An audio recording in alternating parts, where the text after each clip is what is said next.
Yo, what's going on? What's going on, everyone? Man, sorry it's taking so long for us to get back on here, man. It's your boy, Coach Ricks and TP. This is Coaches Talk, man, where we discuss all things OU related, college football related, all things in between. Before we get started, please hit the like button, hit the red subscribe button, like the videos, ring the bell so you won't miss any content that we got going forward. All right, TP, let's jump right back into it. We were just talking about this game that's going on right now. Miami is showing that they deserve to be there. Yes. They've gotten past the first gauntlet. Now Texas A&M was the first gauntlet. They held that defense held Texas A&M 3 points. This defense right now is holding the quote unquote best team in the nation to 0 points right now. So are we starting to see that the Big Ten, by them protecting Ohio State, Penn State, USC, Oregon, and all these teams, them protecting them when it comes time to big time games, they don't perform because they don't know how to perform on big time games? Coach, I don't know. I don't have an answer for it. Maybe they just wasn't as good as we thought or they thought. Yeah. I mean, when you play teams, man, I mean, look, this is why everybody wants to see the CFP. CFP, man, is you want to see the best teams. You want those questions that we've always wanted to ask in the season. Is so and so better than so and so? Is so and so better than this team? Now, now with the CFP, you get to see who's good and who's not good. We thought that Texas A&M was real good. Miami came in there and mollywopped them, let them only score 3 points. We saw a lot. I mean, like I said, and I'm so sorry, man, for not getting on after the OU game. I've been tied down tremendously at work. I'm not gonna say here a lot of nobody and everything. This is the first day, honestly, that I got a chance to get on. And even you guys know, I've been. You guys always ask me, "You at work?" Because you guys text. I'll text, but I don't really have the time to really get on. But now, since things is finally, slowing down a little bit due to the holidays, I'll get a chance to get on and say what I want to say. But I think you're right. I think that we don't know how good some of these teams are until they play. Right, So exactly. It's just one of those things where, hey, we assume Ohio State was that, but they beat Texas at home first game of the season, and then after that, we got to think about when's the last time they played, you know, a highly ranked team or a ranked team. And I don't have their schedule in front of me. I do. Ohio I do. State, So this is how I look at it.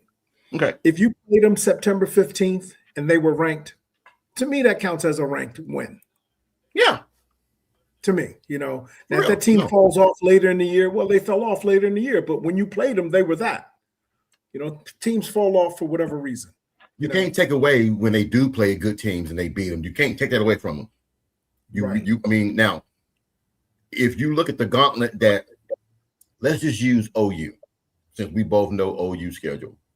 And like I was trying to get Dwayne, which I hope he jumps on here later. I was trying to tell Dwayne is that we know the outcome of some of those games that John Mateer played in.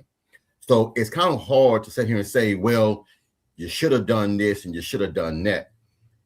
I'm going to tell you is that if we didn't know how the outcome was going to be with John Mateer in Texas, there isn't anybody in this chat, there isn't anybody that saw that game that thought that Michael Hawkins was going to start that game if John Mateer was cleared. That's just my opinion. And I was trying to give him a little observation today is that if I'm a coach, and let's say TP, you're a coach, I'm going to put it on your hand. You're a coach, and you've brought in this pitcher, and he's won you 6 good games against some good quality teams, and then he gets hurt, and then he has to sit out 2 weeks. Well, you sit out 2 weeks because of a knuckle injury or ankle or whatever.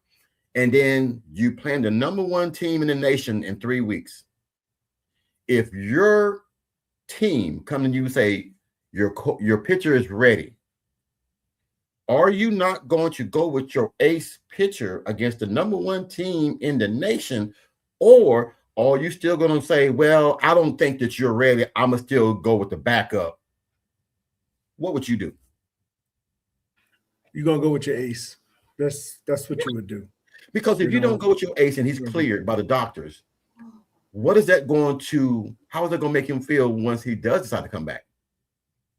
Oh, I'm clear now against a sorry team, but I'm not clear against a good team. So I was trying to get Dwayne to understand that and everything. And like I trying to tell him, he only saying that because we've already seen that game. We already know the results. So it's easy for us to sit here and say Michael Hawkins would have been a better idea, a better selection against Texas. We don't know. Because like you said, that Kent State game didn't really, you hit it on the head. When you grab the reins of a spot, I'm going to use this. This is what Warren Sapp said. Warren Sapp said when Dwayne "The Rock" Johnson got hurt and he came in and took Dwayne's spot, he never gave it up. So when you come in the ball game, I got to let you know, I want your spot. I'm going to do whatever. And then when you ball out now, and let's just say point intended, Caleb Williams, when he was here, when we were talking about Spencer Rattler, he came in and saved us from Texas. So you got to roll with him. You can't go back to Spencer Rattler after what he just did, that he played hero ball. You can't go back to him. That game was like 28-7 first quarter or early second quarter. He brought them back and won the game. So he won the starting job that game. So I know we're going all over the place and everything, man, but I want to talk to you, man, about the game because I couldn't get back on here and talk to you. I've really been out of town, out of state, to be honest, dealing with some things, but now I'm back. I want to say this about the game because I've heard a lot of people, I read a lot of text messages and everything, and this is my take on the game. It's sad that we lost the game the way we lost it. I would have rather lost the game just straight up versus being up 17-0 and then lose the game. But I think people need to look at all these guys that we're losing in the portal. There's 1, 2, 3, 4, 5, 6, 7, 8, 9, 10, 11, 12, 13, 14, 15, 16, 17, 18, 19. There are 19 guys already in the portal for Oklahoma. Out of those 19 guys, I'm going to give you some names, TP, and I want you to say a great loss or I wish you luck. I wish you luck, young man. Those are the only two options. A bad loss or I wish you luck. All right, are you ready? All right, here's the names. Gentry Williams. I wish Gentry well. I do the same. I do the same. And I'm going to tell you why. Because once you got hurt, Guillory did not get that spot. He did not get that spot up.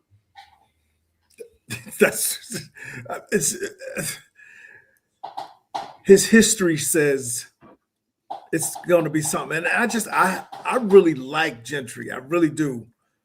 I just don't know if he's going to give me 12 games. That's always been the thing with him, man. And like I said, I don't want nobody to think that we don't care about these guys, man, and that we're not sad to see him go. I'm sad to see him go, but at the same point in time, man, I tell my wife, this is the thing that we have to worry about now going forward. Whenever you deal with money and you're dealing with relationships and things like this is a business now. It's no longer buddy and this. This is a business. So you cannot you cannot take it personal. It's just business.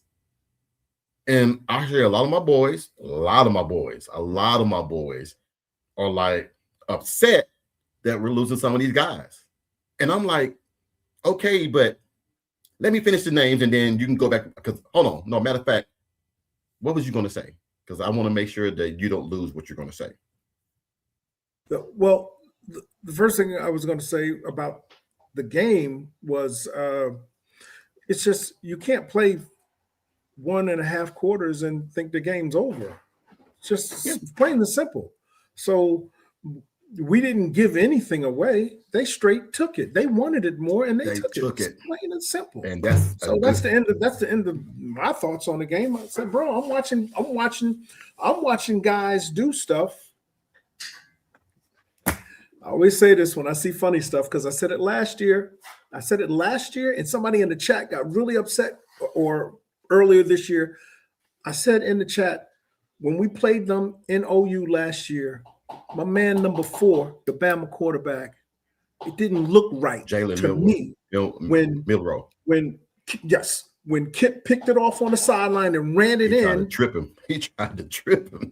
Bro, you 240 pounds, you 230, 225, whatever you are, you don't put anything on him. You try and kick save him to get him out of bounds. That looks strange to me.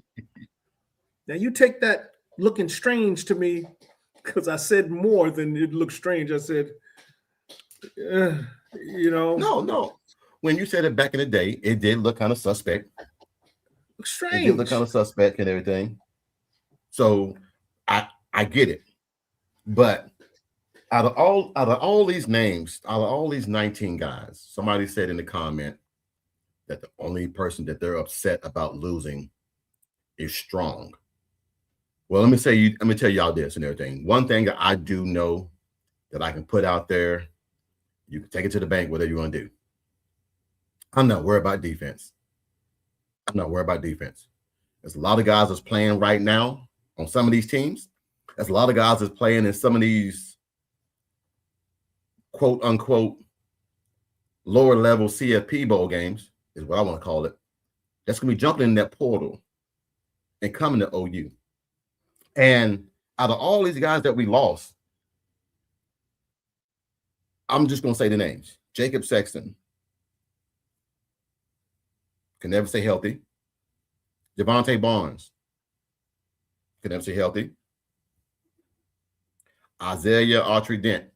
Never say healthy. Even though that's my guy's son, you still have to be able to perform. And we're in the business right now to where we can't give you a year or two to get healthy because now we're taking up a spot for someone else that come in here and help contribute. Is that what we want to call it? Michael Hawkins Jr.,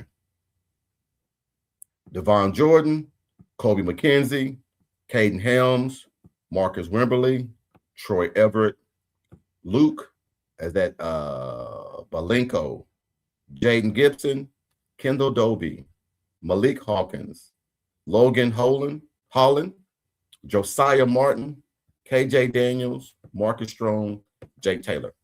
Now, out of all those names I just mentioned, TP, who balled out?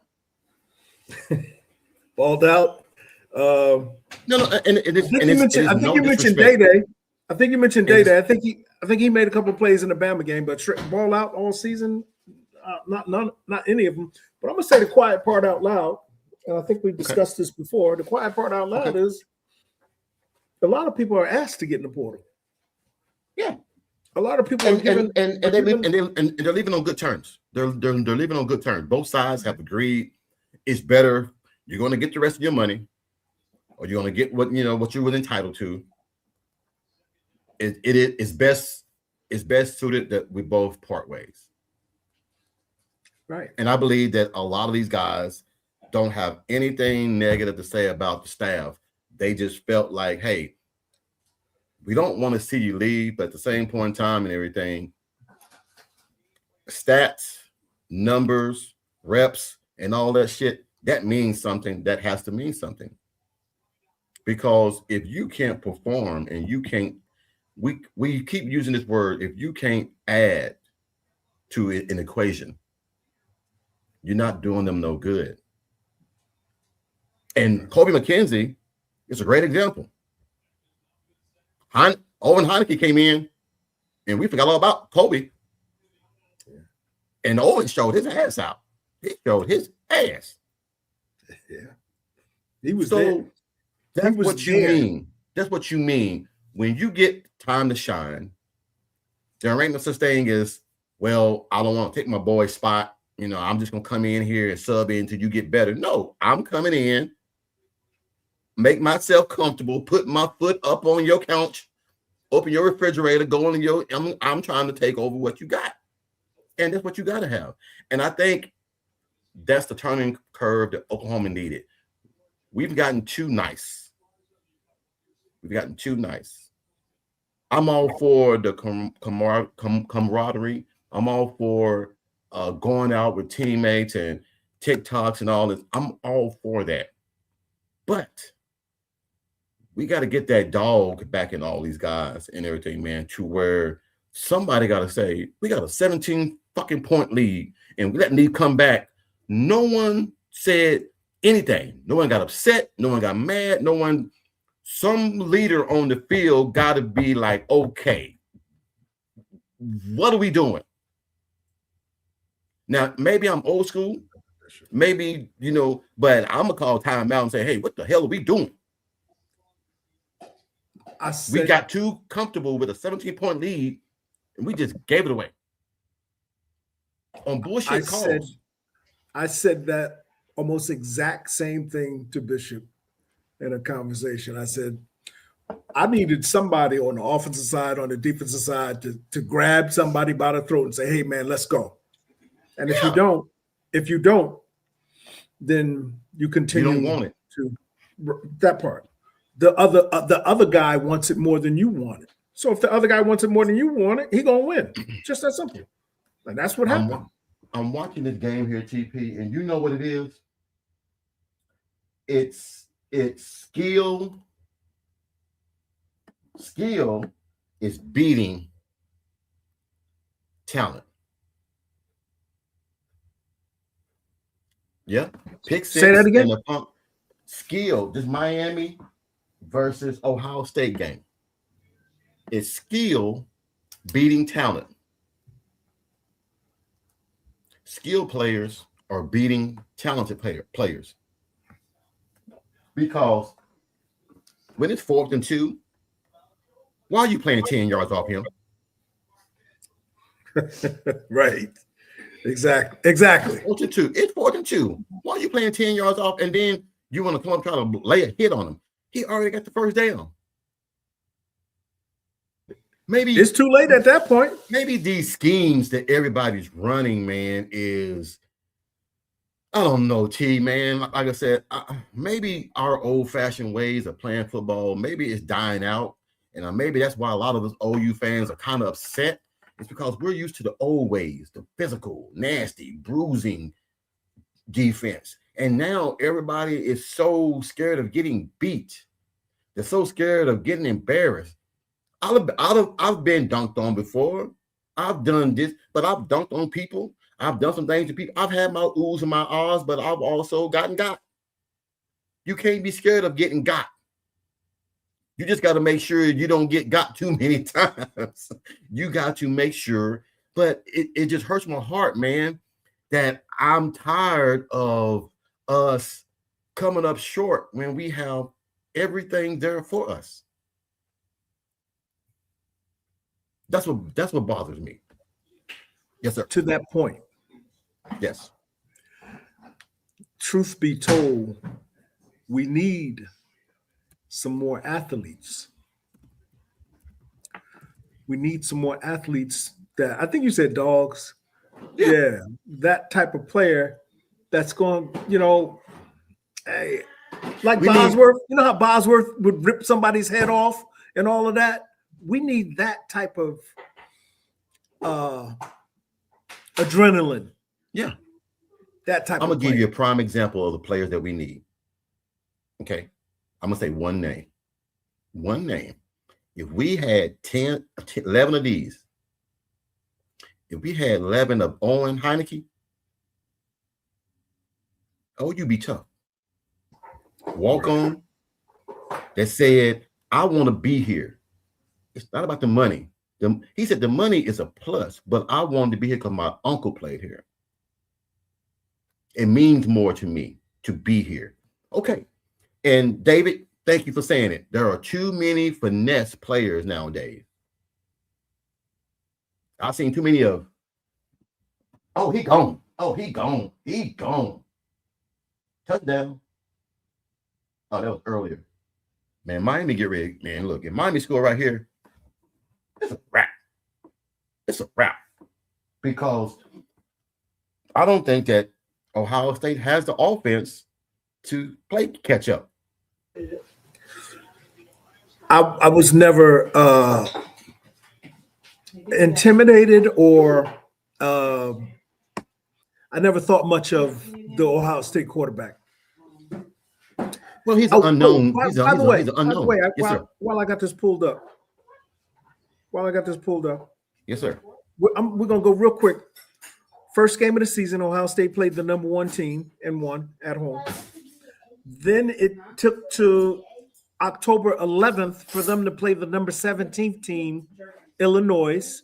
And then the next ranked game was the number 15 team on November 29th, Michigan. That's their only 3 regular season ranked games. One was out of conference, and the other 2 were in conference. And, Yeah. No. You look, you hit it on the head. But everyone has to think that way. And even this, we need to get better to compete for championships. We're cutting the fat to get better competition. Iron sharpen iron. I agree with that. But here's the thing. Nagy, I know for a fact. Okay, let me just say this. I know for a fact 6 players are coming to Oklahoma on defense. I know 6 are coming. I already talked to them. I already know them. 6 are coming. 3 are coming from Clemson. 2 are coming from South Carolina. 1's coming from NC State. They coming. I'm telling y'all, y'all think that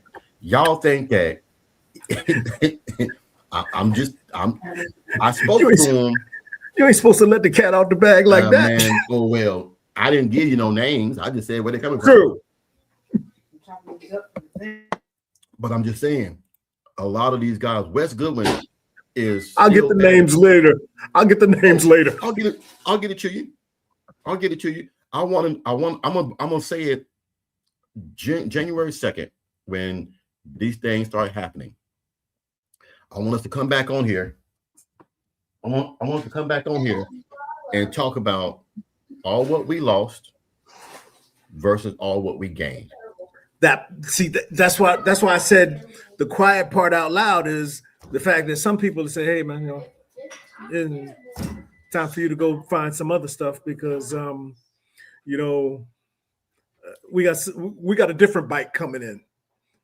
We got something different coming in. So, you're not gonna play. You're not gonna play as much as you were playing. So, no. as a courtesy, we're gonna tell you, greetings, Dwayne. We're gonna tell you, hey, why don't you jump in the door and see what you can get? Disappointed, thoroughly disappointed. And I know you said, I know what you said, but I still can't get it out of my mind. I cannot get it out of my mind because. Well, talk on it. Speak on it. Let's go. Talk about it. I couldn't really speak on it because that would have touched off some issues with people. And oh no. When have we ever not talked about something because it might hurt somebody's feelings? Well, I look at it like this. We got to be able to have the uncomfortable conversations. Okay, well, let me say it like this. There are 2 black quarterbacks that been walked out the door. And you got 2 white quarterbacks coming in. And believe me, I'm not making an excuse. I'm looking at it for what I see. One, I see Jaden O'Neal clearly. Personally, I think he's better than Bo Bentley. That's just my opinion. Mm-hmm. And then I'm looking at Michael Hawkins. This man he waited his time to do what he needed to do, and on top of that, he's an Oklahoma legacy. I still cannot get out of my mind why this man didn't get into play. And I understand that's his guy, whatever the case may be. But my thing is that man had a broken thumb, and he should not have been playing in that Texas game. I can't. There's no way in hell he should have been playing. He wasn't even halfway healed. And I understand. So if we look at it like that, okay, if we look at it like that, if we're going to throw that out in the ocean, we got to be able to cover all aspects. Okay, I never throw color into it. That's just me. Right. Because I've had some issues to where someone brought it to my attention. I don't never do that because this is what it is. It's a business. Right. If you can come out there and help me win or do whatever, it's a business. I can't put a color, I can't put a religion, I can't put a whatever on it. I can't do that because now you got to start looking at it as, okay, if Dwayne looks at it that way, how are the parents looking at it? How are the fans looking at it? How is this looking at it? Donors looking at it? I look at it like this. Different schemes for different people. I love what Cam Newton always said. There are game changers and there are game managers. And the scheme that Arbuckle runs is pretty much a game manager. It's not a game changer. It's a game manager. And so I'm being honest. I just don't think that Hawkins or Jaden O'Neal fit the scheme that he had. You brought up Cam. Cam is not a running quarterback. Cam is not a running quarterback. He runs if shit breaks down and he has to. He's not a running quarterback. He is a throwing quarterback. Now, I'm going to do it to you like this, and this is just being realistic. You hire me in to come in to be your OC, and TP is my guy, my quarterback. I don't care who you got there. I'm bringing him with me because that's who I know. That's who I got a bond with. Nothing personal. And like I try to tell people, when you make these kind of decisions, you can't make it be personal. It's just a business. It's just a business decision. Sometimes it might bite you in the ass. Sometimes it might not be a good thing.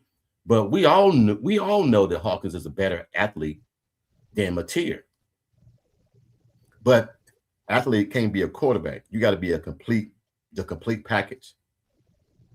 And I just think that Hawkins is just a better athlete. Well, and I understand that, Coach, but at the same time, how many games did Hawkins have? He had 2, right? Go ahead. If he had that one game, I mean, you really can't tell anything. I mean, again, I don't know. It's a business like it just makes it sound bad when you say 2 black quarterbacks and 2 white quarterbacks, because that's all people hear is not the intangibles, not who's better suited for the offense. All they hear is black and white. I never ever wanted to make it to a point to where I bring race into it and everything, because I would think and everything, man, that we all would want to win. And I don't give a damn what color, what. Yes, go ahead. At the same time, that comes, I really didn't want to bring that up. I wanted to talk to you on the phone about that, because that's how I look at it, because I'm looking at it from a point of view, like, I mean, I would think that, I don't know. Well, I don't know. I don't know what he looks like in the man's scheme or whatever the case may be. But I mean, man, that didn't look good at all the way around, business or not. It didn't look good. It stunk. And for Brent Venables, if he didn't come out and say anything about it, I thought it was terrible. I thought it stunk. And I'm disappointed because, I mean, the way this whole situation went, the last few weeks of this thing has stunk. And you know, Coach, I'm an Oklahoma fan, blue through and through, born, bred, raised, sooner born, sooner bred, whatever the case may be. I'm just disappointed the way that he has not stepped up to do what he needs to do about this football team. I'm sitting up here. I'm sitting up here looking at Michigan. I'm looking at a freshman quarterback handle his business. I mean, But that's different, Dwayne. That's different. They had no. There are no other options. He learned like Guillory did. He learned by being thrown into the fire, and this is what it's going to be. What it's going to be. I guarantee you, they had another option that had more experience. Yes, TP, go ahead. Go ahead. I'm sorry. Oh, if they would have finished, and I'm gonna hop in and just get all into this. Okay, if they would have had a better experienced quarterback, they wouldn't have started a freshman. But the reason why they started a freshman because you paid him $12 million to come here and play. You want to see a return on your investment. You're not going to let a quarterback sit on the sideline making $12 million. I don't give a damn who you is. I agree with you, but so he got baptized under fire. So that's why he's better now. TP said this early in the season, and I didn't see it. But then as the season went on, then I started to see. And the last game they played against Alabama, I see they showing a picture of this man throwing the ball sidearm and the man blocking. He threw it in the man's face mask. Are you kidding? Are you kidding? I don't know, Coach. I just don't have. We'll talk. Go ahead, TB. Confidence at this point, as far as Arbuckle, I don't have any confidence in what he can put forward. I just don't. I love Oklahoma, but as far as Arbuckle's concerned, I don't have confidence in what he brings to the table. And if we go back to that RPO is again next year, we're done. And Brent Venable is bringing all that stuff. I mean, he's putting all that. He's taking a huge gamble.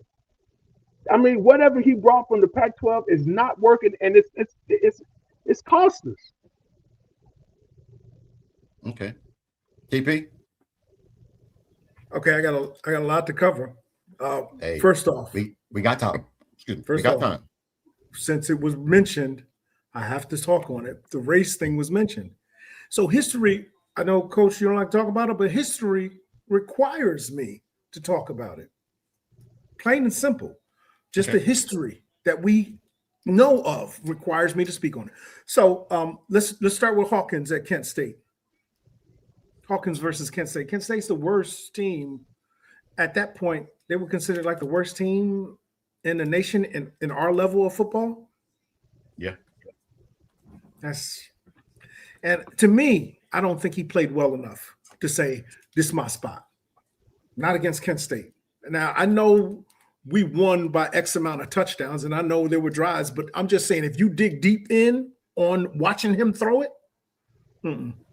no, I can't say, no, Hawks the man. No, I can't say it. So that's my thing on Hawkins. Kent State shows that if he would have came out throwing seeds, throwing dots, hitting people in stride and all of that, I'd say, yeah, that's our God. That's our God. He didn't do that. Yeah. He didn't do that. So I can't say, well, Mateer got to go, even though Mateer's mechanics are crappy. I can't say Hawkins was better. I can't say it. I watched him against Kent State. Okay, with that, you made that point. Okay, how did he look against Auburn last year? That was last year. No. Hey,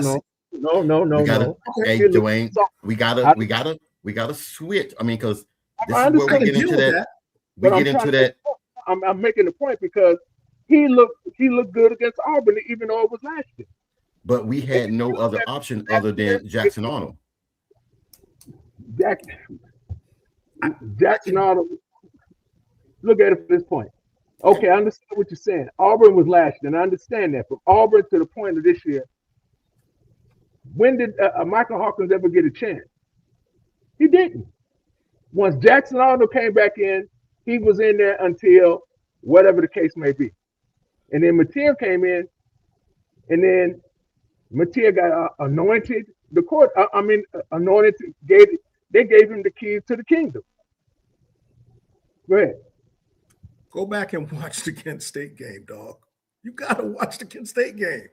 You can't watch that game and say, "Oh, that's our guy," because last year I never said that, brother. I never said it. All I said was, if you look at that game from Auburn and then the game for Kent State, that's all I said. I never said he was the man to start, but I said give the guy a chance. That's all I said. Okay. That's Listen, let me say this. Go ahead. Let me say this to that. When you start bringing up last season, here's the difference.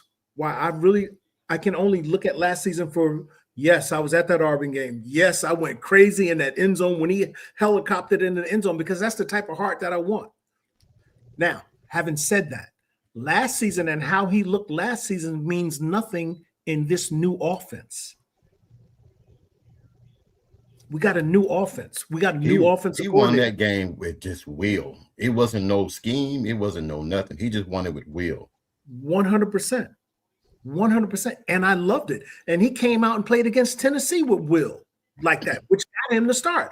So I'm giving him thumbs up for all of that. But that's last year. That's last year on a different offense. That's all I'm saying. That's last year on a different offense. He got those 2 chances to play to see what to let him see what he can do. He didn't get that chance this year. That's why I'm upset about it, because he didn't get the chance. Even though he played against Kent State. I mean, really, can we really gauge Kent State? I mean, what kind of competition is Kent State? I mean, if we're going to really put it out there, let's put it out there. Dwayne. Okay. Dwayne, Kent State was his chance. And not only that, let's just go ahead and pull the Band-Aid off. Hold on. Let's just go ahead and pull the Band-Aid off. This is what it really is. This is why Michael Hawkins never got a chance. There were some discussions and everything with his family that they wanted to save his red shirt. They wanted to save his red shirt. And that's been public record. They want to save his red shirt. That's been the first thing they said all season. We do not want to play him unless we have to. And when Mateer got hurt, they had to. And then when Mateer came back, they pulled him. They want to save his red shirt. That was the main thing on his family and his mind, is saving the red shirt. In case Mateer comes back, he did exactly what he did a few days ago. Jumped in the portal. So he wanted to save a few more years. And that's both sides agreeing to that. That's not just them saying they're not going to play Michael Hawkins. And I get, this is what I was trying to tell my wife earlier. And like I said, we all boys, and I can say it. And it's no hurt, no ill will, no nothing. You can't let personal shit bother you to the point to where decisions and things you say bother you. I knew about the Michael Hawkins thing before anything. They wanted to make they do not want to play him. They wanted him to come back next year and have 2 or 3 more years in case he decides to do whatever.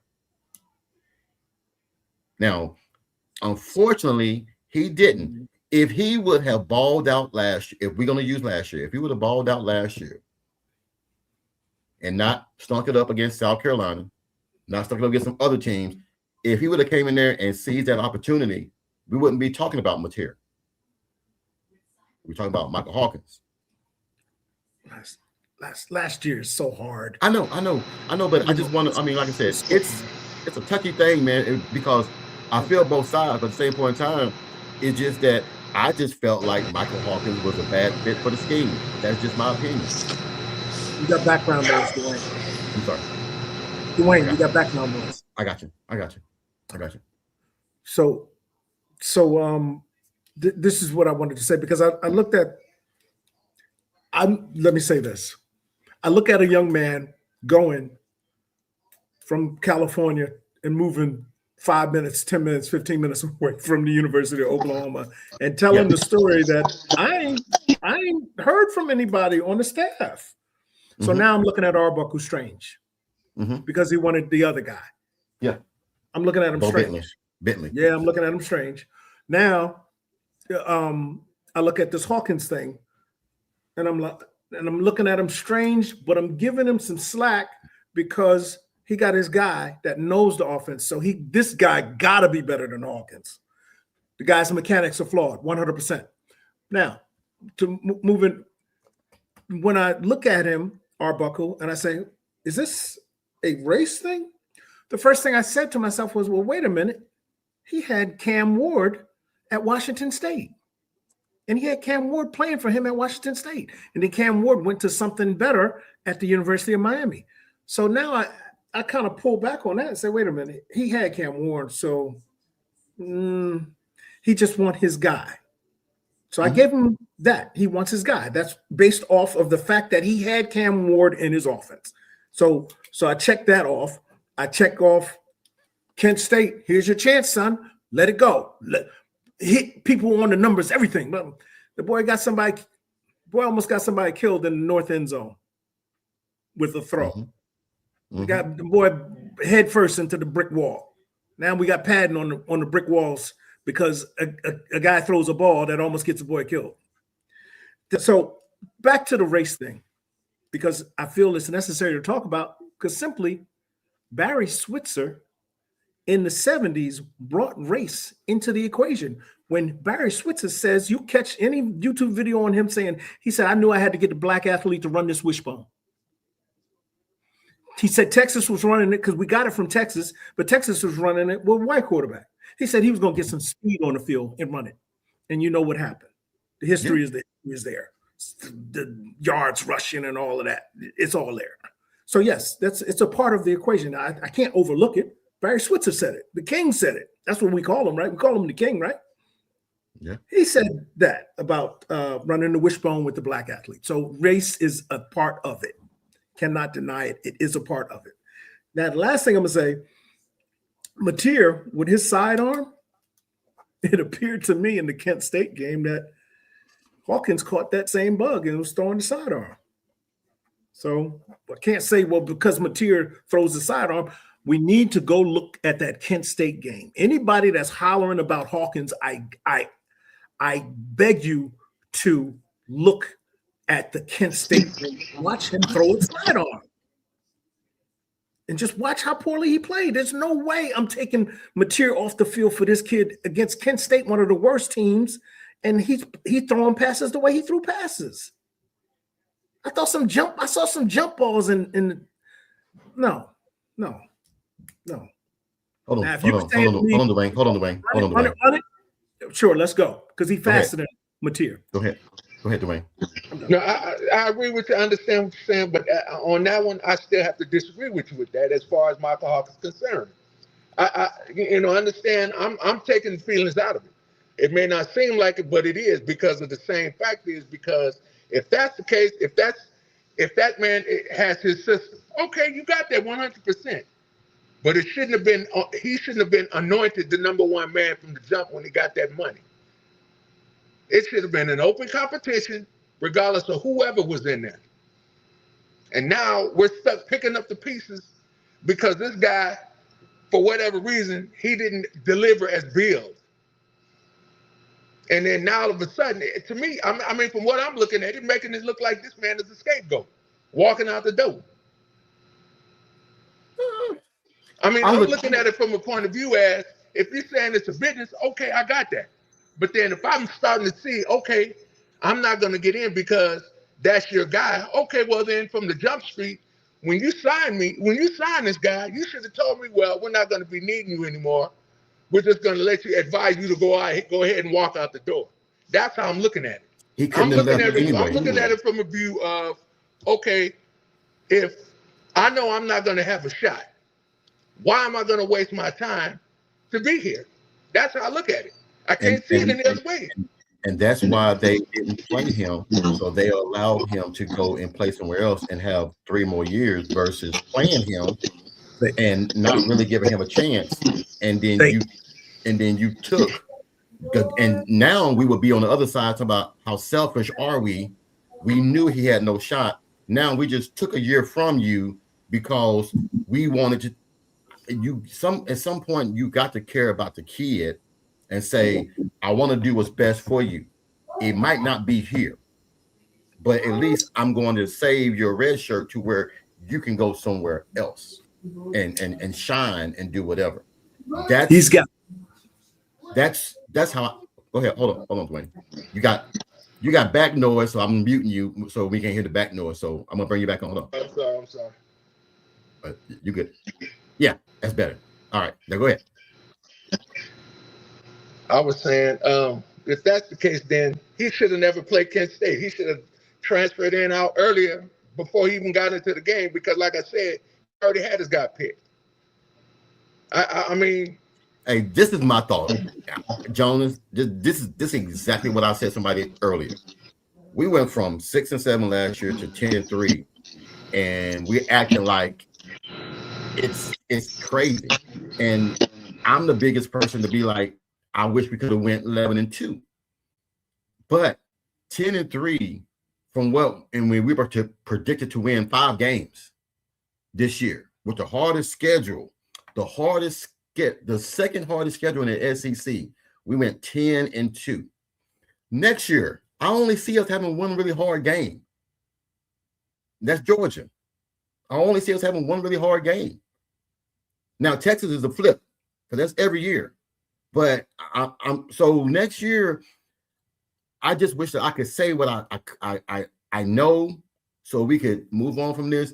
I'm just telling y'all, man, after the 2nd or the 3rd of January, let's come back here and talk about what we lost and what we gained. Because there's a lot of pieces, man, that want to jump on this ship because they saw how that defense played this year. Everybody saw how that defense played this year. You mean to tell me ain't some guys that want to come and play defense with that defense and lead that sorry-ass team to come play for Oklahoma and be on that defense? Go ahead, TP. I'm sorry. So this is kind of the last thing I'm going to say on Mateer. It's plain and simple. You're going to go with a kid that don't know your offense or new to your offense, or you're going to go with your man that knows your offense. You're going with your man that knows your offense. And it's not like, again, it's not like in Kent State game, one of the absolute worst teams that Hawkins lit it up where you said, oh, we got to play this guy. He didn't do that. He didn't. So it's not even a point starter. And actually, they did him a favor by not playing him. So he gets redshirted. He still has 3 more seasons left. So I'm not even tripping over this Hawkins not playing, and I'm not tripping over the fact that he's transferring. I'm not tripping over that at all. I mean, with all due respect, I understand and I respect it, but I can't subscribe to that because to me it's pointless. You wasted this kid's time and all this stuff to say he's not going to play, and he's been here since whatever. And I understand that he didn't know the playbook. Okay, well, when was he going to get a chance to learn the playbook? Kent State withstanding. Honestly, when was he going to learn this playbook? Because just like you said, when Mateer got there, he already knew what Arbuckle wanted to do. When was he going to make it available for Michael Hawkins to learn that playbook, get him acclimated to that playbook so he can understand and know what's going on with the playbook? When was that going to happen? Just go look at Kent State again. That's the last thing I'm saying. Okay. On Hawkins. Go look at Kent State. Wait, hold up. That's the last thing I'm going to say on Hawkins. Okay, well, that's fine. But my thing is, when are we going to get past that Kent State? I'm talking about learning the playbook. Just like you said, Mateer knew. When was Michael Hawkins going to learn it? Because apparently, if he didn't play good enough in the Kent State game, to me, that's telling me, okay, well, what's the problem? Why is he not getting it? Okay, in my mind, I'm going back to who? The quarterback, the quarterback coach, and the offensive coordinator. Why is he not acclimated to the thing, to the playbook? I have to ask that because those are the same questions that's in that parameter that you're talking about. Kent State. He played terrible against Kent State. Okay, with that being said, who was here before when Michael Hawkins was here? Jeff Levy was here. Not Jeff Levy. I'm sorry. It was who did we have? Seth Petral. I mean, who was he?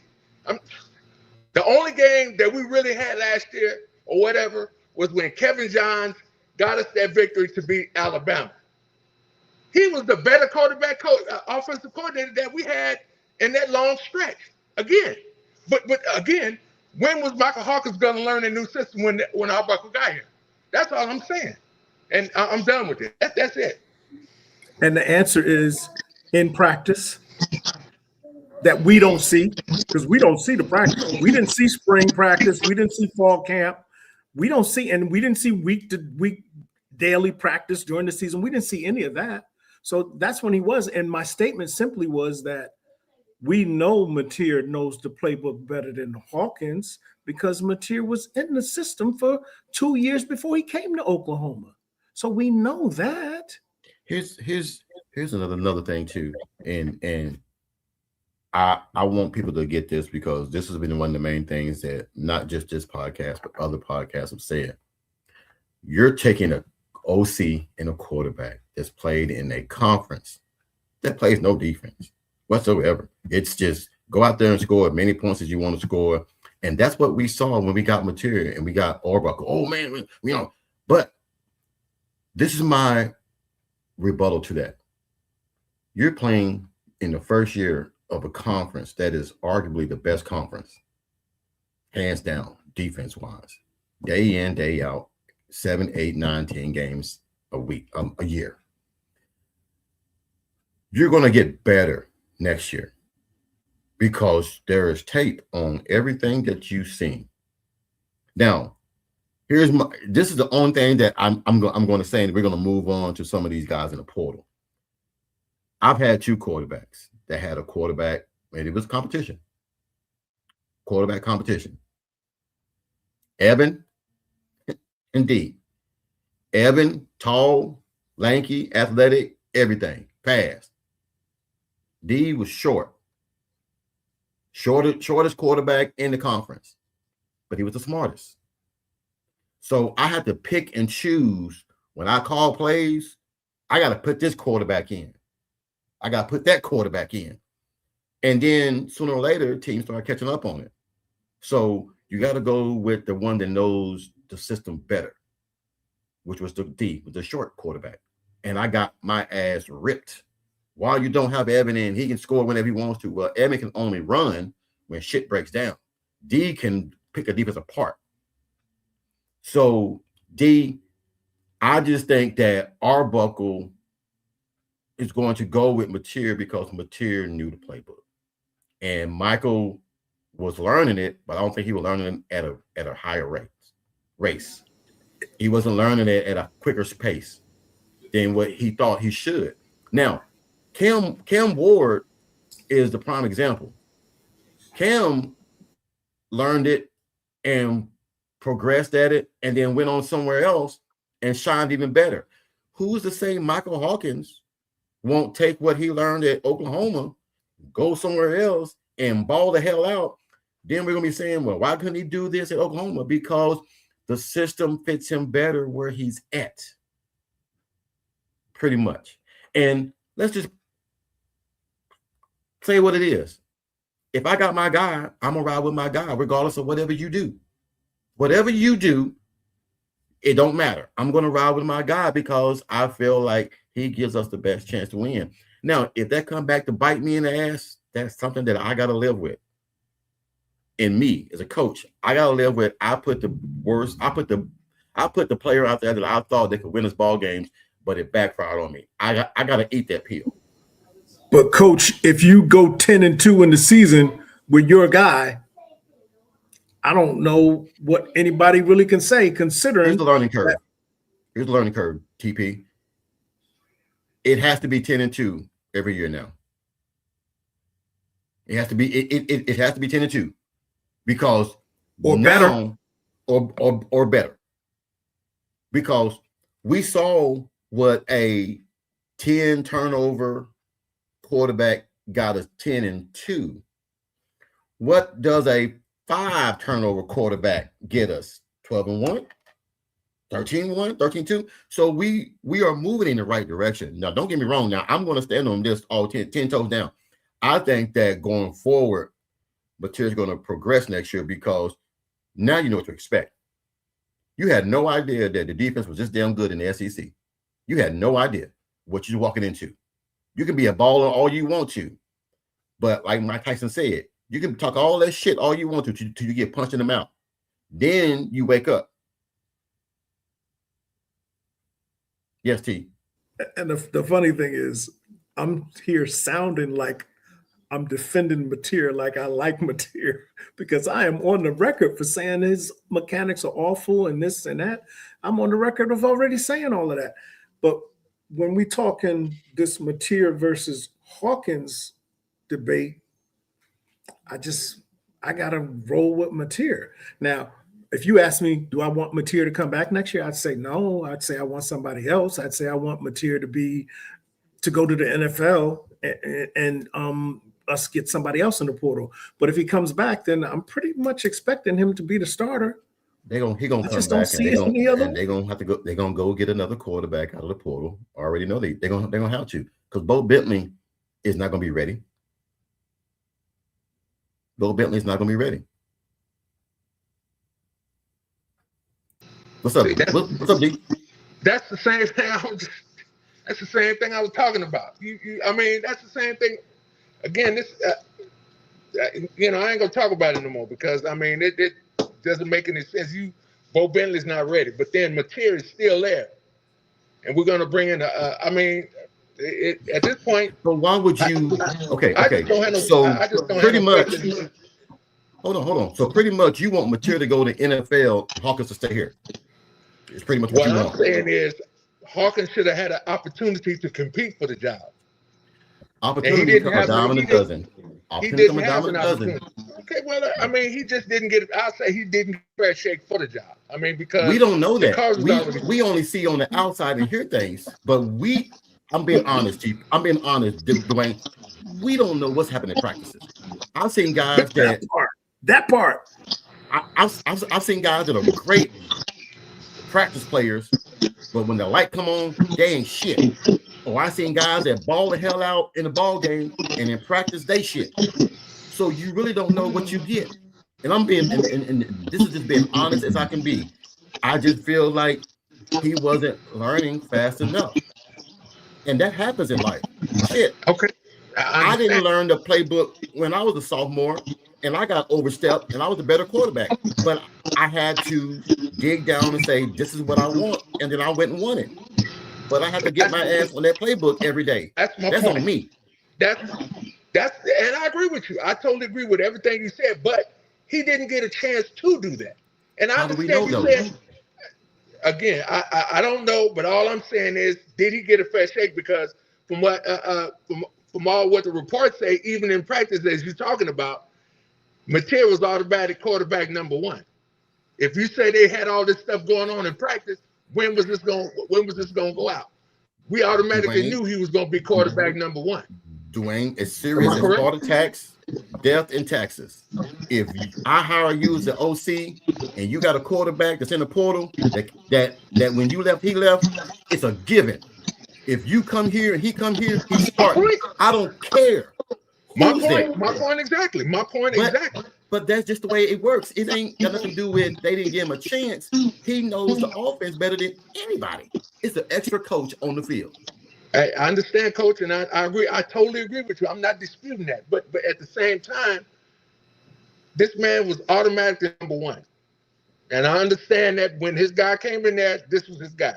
I understood that. I had no delusions of grandeur about it. He was number one guy. This man didn't, for whatever reason, his learning curve was bad, or whatever the case may be. I don't know. But did he really get a honest to goodness chance in spite of the Kent State game? I mean, you know what? That's all I can say about it. I'm gonna answer that question. Well, hold on, man. Hold on, because right now it's yeah, I'm just gonna have to let that go, because I can't. I'll say this. I'll say this about it, and I'm done with it. As far as Mateer is concerned, I'm not happy with Mateer nor Arbuckle. Until he proves me something different, I have to feel that way, because now I got to question the players that we got coming in to Oklahoma. Who is this guy going to throw to? And who's to say that this guy does change his mechanics for next year? I mean, how do I know that? Man, you gonna stress yourself as far as the Oklahoma fan. As far as the Oklahoma fan. I mean, I just don't have faith in it. I really don't. I just don't. From what I've seen all year, I just don't have faith in it. Maybe it's his first year, whatever. I just don't have no faith in it. Okay, go ahead, TP. All right, real quick. I think we all knew when we hired the offensive coordinator, and then a week later or 2 weeks later, The quarterback from the same school came here. I think we all knew that was going to be the starter. Yeah. I think we all knew that. Hmm? Now, Mateer went 9-2 in the regular season. Hawkins went 1-0. And the question you asked was, well, when was Hawkins going to get a chance? My answer is he wasn't. He just simply wasn't. He got a chance in the Kent State game, and that was it. And the only reason I think he got a chance in the Kent State game is because the kid broke his thumb the previous week. Broke it at Auburn. The previous week. Broke it at That's the Auburn. only reason he got a chance to start. But this is not his year. This is his year to redshirt and come back next year and play. And hopefully Mateer would have played lights out to go to the NFL, and then we give it to Hawkins. That was From the 26. that was the goal. That's what I thought the plan was. Now I understand Mateer mechanics is awful. So but the team is 9-2 with him as quarterback. And we know how rough the schedule was. So That yes, brutal yes, as hell, man. all year Brutal. long, I said, this boy leaving a whole bunch of points out there on the field. So I don't want to be this a revisionist where all of a sudden I'm on Mateer bandwagon. That's not the case. I've dogged him all year. But when we're talking about Mateer or Hawkins, it's got to be Mateer.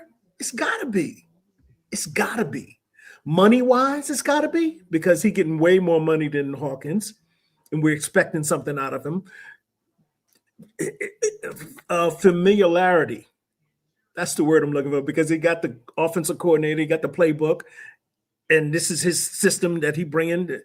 It's got to be him. It's got to be. It's not even a question of, well, when's Hawkins going to get a chance? No, he's not. It ain't his turn. When it's your turn, it's going to be your turn. And next year, I believe, was the plan for it to be his turn. Now, if he stayed at OU, if Hawkins stayed at OU, let's look at this. He has 3 years left. He got 26, 27, and 28. Mm-hmm. If he stayed at OU and Mateer comes back, he's got 27 and 28. That's what he's got. Possibly just 28 if he balled out in 2027. That's what's his turn. It's plain and simple. Now, I understand this thing is a business now. So now you got to go get money wherever you get. So that's why I wish him well. I want him to do well. Man, he can't play hard when he did. But Matt Swear not hit it his right on the turn. head. This comment right here hits it right on the head. Mateer is not up to the OU standard, but neither was Hawkins. I agree with that wholeheartedly. 100%. We are so fixated on Baker, Kyler Murray, Caleb Williams, and all the things that they did. That's what we think all quarterbacks are supposed to do. And when they don't, we feel like, okay, this is not what we signed up for. This is not what it's supposed to look like. But also, too, Baker, Kyler, or Caleb, none of them played in the SEC 10, 11 games straight and faced defenses day in and day out. So we don't know what the standard really is now, do we? Because you have the Big 12 and in the SEC. Defense versus an offensive league. I'm just saying it in my bones, man. I just feel like I know what it's like, man, to try and sit there and pinpoint a scheme and who should run that scheme for you as a coach. And that's why I lost all my hair. Stress, worry, and trying to figure out who's going to do what. Parents arguing, parents complaining, fans doing this. This is the life that I've always lived, D. And this is why I always try to tell you and everything, is that it is a hard thing to decide who should do what. Because when you do it and it does well, everybody gives you praise. When you do it and it fucks up, everybody wants to call for your job. So there is no even ground on this. All I can say is this. I feel like Mateer was the better quarterback to run the offense. Not the better overall player. Not the better overall player. not the overall player. He was just a better quarterback to run the offense. That's all I can say. Because the mechanics was terrible, but we still won 10 games. With all the dysfunction and the broken hand and barely scoring 17 points and barely winning it, we still won 10 games in the toughest league. Now next year we got an easier schedule with the defense re-ramped, a year in the SEC, because it took Lincoln a year. Nobody wants to admit that it took Lincoln a year. Because that 2015, when we played Clemson, they smoked our ass in the Russell Bowl. They spanked the hell out of our ass. But then the next year we come back, win the CFP, we got beat by them again. But the offense was a hell of a lot better. I feel like we're going to get some key pieces on offense and defense. We're going to be better next year. I really believe that, man, because this was the hardest year for Oklahoma. That schedule was crazy. Crazy. Texas. Hold on, D. Go ahead. Say it again, D. I agree with you. It was a brutal schedule, and I agree with you. But I mean, the defense had capes on. The defense had a cape on to save the day. Had to. Yes. They saved the day, and that they were the reason why we were 10-2. I mean, but again, I'm hey. I understand what you all are saying, and hey, I understand it. I may not like it. I respect it. I may not like it. But at the end of the day, I'm just being honest. I may not like it because, like I told you, with whoever we get is for tight end, and the reason why we had those bad games because tight end, we don't have no tight ends, and he couldn't hit the side of Broadview of Barnes. So I mean, but other than that, I just. Until he's being a quarterback, you never want to throw the ball sideways. It's not a baseball. It's not a baseball. It's a football. And that's how I was looking at it. But again, I don't even feel good about who we're going to get because I'm having a thought that he's going to be doing this next year. But it may not be. I don't know. But I have to wait and see. Well, here's one thing that you can rest assured on and be happy about. At least for sure, we'll know he'll be healthy. Because that's it. That's all we got. This is what I can say. I mean, the offense stagnated from Auburn on. Before Auburn, we were doing shit that we've never done. We did shit from week 1 to week 6. From week 6, I've never seen it again. Some of the players we called in the first 6 games, we never called again for the rest of the season. And you said Kevin Johns was there to help. I don't think he even talked to the man. I mean, we don't know. Wilson. Yeah, Kevin Johns was at Oklahoma State. Yeah, well now he's at Mississippi State now. Yeah, but he needed to be there. I just. And if you say this guy, he has his quarterback coach that came with Arbuckle, what kind of job? I have to question what kind of job he's doing. Okay, we're going to find that out when Michael Hawkins goes somewhere and how he does because he worked with Michael Hawkins every day. But if Michael Hawkins goes out and ball out, we'll know why. Because one thing we can say, our Seth Luttrell didn't do shit with Jackson Arnold or Michael Hawkins. They wasted one good year off both those guys' scholarship with a mediocre, terrible ass OC. And the one thing that BV was not going to do is play him in games. That he did it for Javonte Barnes. He managed everybody's games, so they would not play no more than 4 games. So when they wanted to leave, they could leave. That was the best thing that he could do for them because you give them another opportunity to go to another team to do good so the NFL can pick them up. You don't burn that red shirt just because you want to try to win ball games. You do what's best for that young man. I really believe that they did what was best for Michael Hawkins. Yes. Not what was best for Oklahoma. What was best for Michael Hawkins. They knew he was not going to play no more. I'm going to save your red shirt to where if you decide to go somewhere else, you'll have 3 full years versus 2 years. If I'm a parent, I'm pissed, but I'm happy because he got 3 more years to play somewhere else versus 2 more years, because one year you got to learn the playbook. The second year you're supposed to ball out. So if Michael Hawkins goes somewhere and does good for the first year, the next 2 or 3 are going to be gravy for him. That's how I look at it. Now, let me ask you guys this question, because we were talking about some of these guys jumping in the portal. Out of these names that I've mentioned, I'm gonna do this. I'm gonna do it like this. I'm gonna give you the guy that jumped in the portal, and I'm gonna give you the guy that replaced him, and you let me know, was it a good thing for him to jump in the portal, or should he stay? Is that fair? Or is it good, or was it a good jump in the portal, or was it a bad jump in the portal? All right. Let's go right at it. Gentry Williams, Audrey Guillory. Who should stay?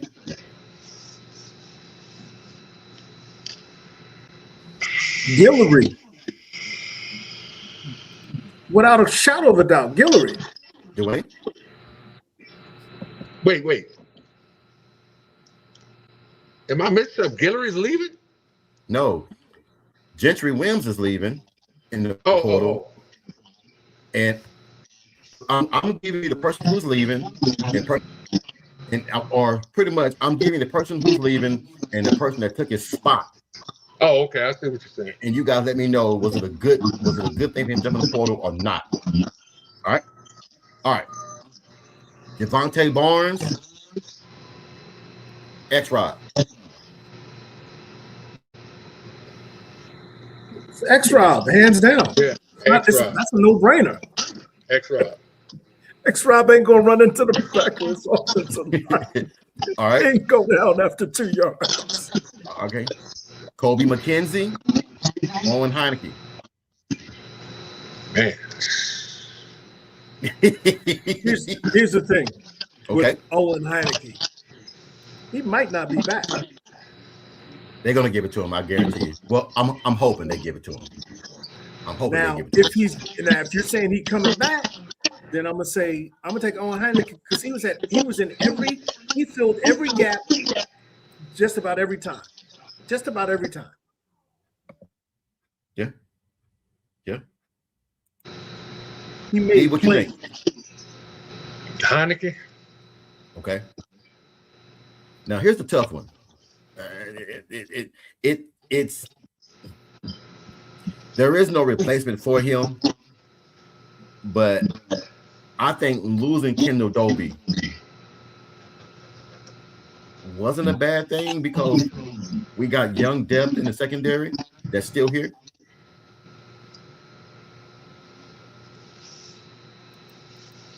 So was that a good jump in the portal or bad? Here's my thing with this.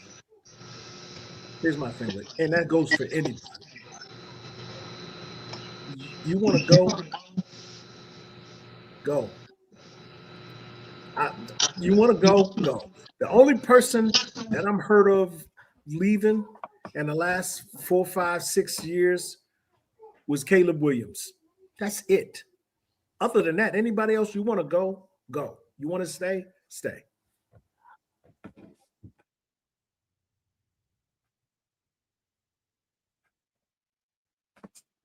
Man, look, I'm watching this game, man, and I'm trying to figure out how in the hell did Ohio State stay at number 1 for so long? Because they played 3 ranked games all season. The first one was Texas. The second one was Illinois. First one, Texas in the beginning of the year. Second one, Illinois in the middle of the year. And the third one, Michigan at the end of the year. That's 3 ranked games. All season that they played.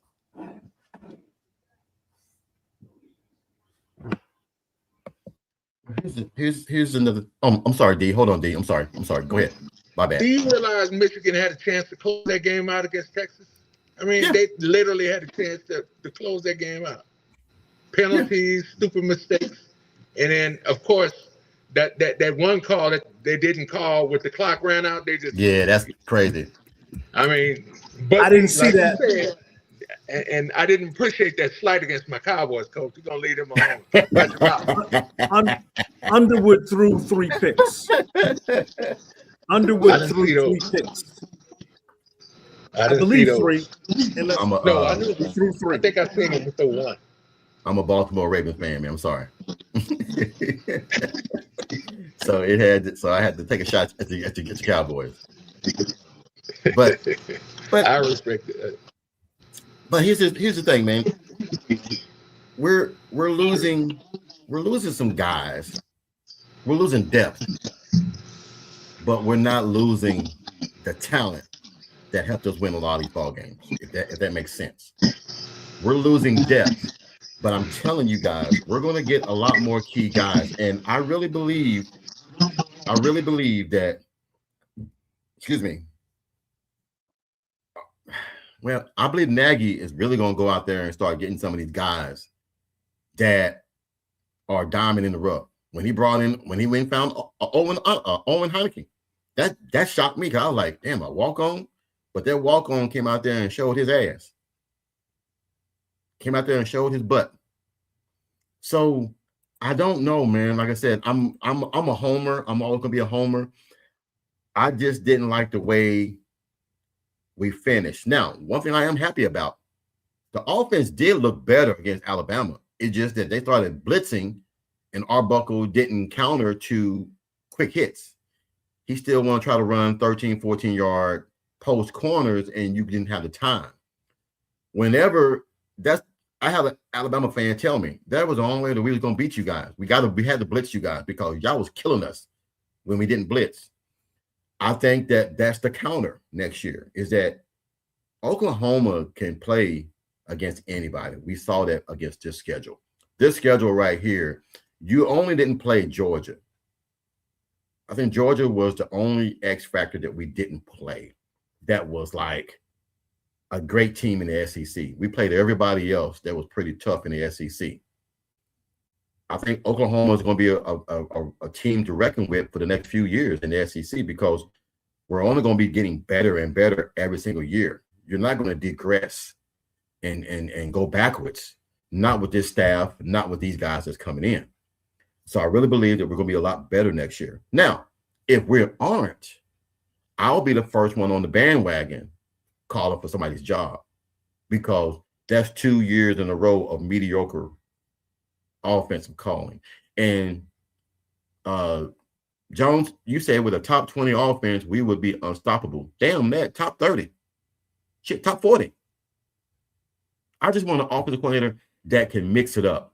I'm tired of us getting these Mike Leach guys that want to run all this pistol and spread them out. I love Mike Bobo for Georgia. He runs trickery sometimes. He runs zone reads. He runs post square outs. He runs zig routes out. He runs things for the moment. And I'm hoping that that's the one thing that Arbuckle can learn. Yes, he's very young. And I'm going to keep saying that. But sooner or later, you're getting paid a lot of damn money to call plays. And you're going to have to start looking at the whole overall aspect of this offense and where it goes for the future. So, Dwayne, answer this question. Oklahoma, well, both of you guys can answer this question, and even in the comments. Oklahoma can make the CFP again next year if they do what? Go ahead, TP. You already know what I'm saying. Repeat it, please. I'm sorry. I was reading the chat.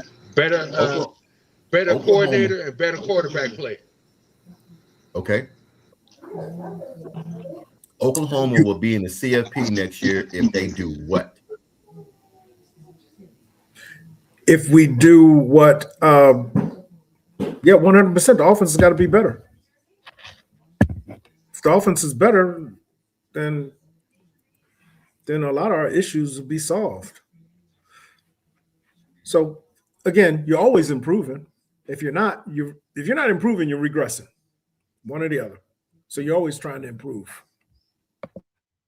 Yeah. I here's the thing. Oklahoma will be in the CFP next year if we be more consistent. Consistency is the main thing. You got to know when to run it, know when to throw it, know when to throw the ball away. Don't take no sack. Be accurate. I'm not telling you to be bullseye on, but give your wide receiver who's running wide open a shot at catching the ball. I think next year our running game will be a little bit better because we have a better offensive line with another year of guys learning the system, guys getting better and healthy. I'm not going to sit here and lie to you. We played hurt all year long. I'm not going to sit here and lie to you. Offensive line was doing jigsaw puzzles all damn year, playing hurt. I want us to be better next year on the offensive line. If we can get that, Mateer needs seconds. Not 1 or 2. He needs 3 or 4 seconds to get rid of the ball. If he can get 3 or 4 seconds, I really believe that we can move the ball down the field and be better. I'm tired of hearing that he gonna take too many big hits. Run his ass. Run the quarterback when you're supposed to run the quarterback. Get his ass down and be good with it. The defense is going to be the defense. The defense is going to be good next year. I don't think that we're going to lose that many key guys. I think David Stone and all those guys, if we keep everybody, because I'm pretty sure a lot of teams are going to start throwing money at some of these guys at Oklahoma after what they saw. And I know TP going to love hearing me say this. Oklahoma going to have to open up the damn checkbook to keep some of these guys, because these guys went out there and won you your first ever, or got you to your first ever CFP off their back, not the offense, off the defensive back. If the offense can just be a little bit more consistent, this team is going to be very special next year. That's all I can say. I think they'll be very special if we can be a little bit more consistent on the offense. What about the better decision makers too? Well, that comes from the offensive coordinator. Because if I call it and you run it, that's on me. I mean, out of the whole year of the season, when has X-Rob ever ran through the middle to try to catch a pass? I mean, all we needed was 3 yards in that play. The Red Sea was parted. And you want to throw the ball? Yeah. Well, I can see that trying to make the big play, but sometimes you got to look at it like this. What's the safe play? What's the safe play? I got green pastures, or try to hit the home run ball. But you live and die by the sword. You live and die by the sword and everything. Baker did it. He just hit the passes. Collar did it. He just hit the passes. Yes, sir, TP. We suffered from his poor decision making all year. There ain't no doubt in that. All year. Yeah. Man, all they had to do was just run that ball, get the first down. We could have lived and died another down 4 downs. I mean, we had Alabama up against the wall. All we had to do was at least score 2 more touchdowns, and they would have been done. But it seemed like after the first quarter, first half, everything just reverted right back to the same old confusion. I just, for the love of God, we need to get rid of that doggone ROP. I mean, we need to get rid of that. RPO? Yeah, we need to, for the love of God, we need to get rid of it. I mean, I'm sick of that. Official Boomer, you can't say that. No, Coach, no. We need to get rid of it. I'm talking about this comment. OU has 2 tackles on campus as of tonight, offense and defensive tackles. You can't be telling the people that. I don't want nobody knowing what we got coming in. Shit. Why are we even doing it? Why are we even doing all that? Keep that to the secret. Yeah. Wait until that's time. Wait till the 3rd or something. Yes, I'm good with you, Jones. Can we please get rid of get rid of the screen pass behind the line of scrimmage. It never works. Well, the wide receiver screen worked the first time against Bama because But you can't do it with Burks. Instead of having Burks blocking, they had Burks catching because Burks can't block. Yeah. Not at his size. So they had other people blocking for Burks, and it worked.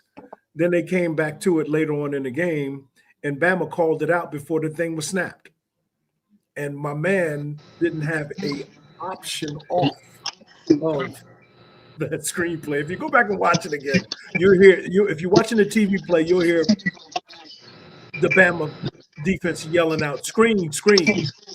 Yeah. It was the exact same play that Burks had a nice little run against, or a nice little reception against. All right. Hey, Coach, I have a question for you. Yes, sir. Go ahead. Okay, I heard, they was talking about how Nagy said he wants better wide receiver play. Yes. I'm wondering where that's coming from. I need to find out why is that. Why are they saying that they're not getting wide receivers are not getting developed? And this is just me looking at it because, okay, well, you're only throwing to maybe two wide receivers. The rest of them, I don't know if the rest. Again, like I say, we don't know what goes on in practice. No. I can answer that real easy. Okay. I can answer that real easy, and this is going to make TP happy. TP just stressed on it. It's all about placement. You cannot call a play when you have a little bitty slot receiver trying to block a linebacker on a wide receiver. It's placement. You have to have it. I think this is what it is. A lot of these guys are so comfortable, they don't want to step on toes. I'm pretty sure that Arbuckle don't want to step on Bill Bedenbaugh's toes. Bill Bedenbaugh don't want to step on Arbuckle's toes, and all these guys, they are just damn that. I want JJ and the X. I need another big tall receiver at the Y. My Z and my slot are going to be small guys. When we call plays, if it's a slot getting a screen, it better be a big ass guy there blocking for him versus a little bitty guy blocking for a big guy. That makes no sense because by the time he gets the ball, that little guy can't block that guy coming in. He really can't. And then it blows everything all the way up.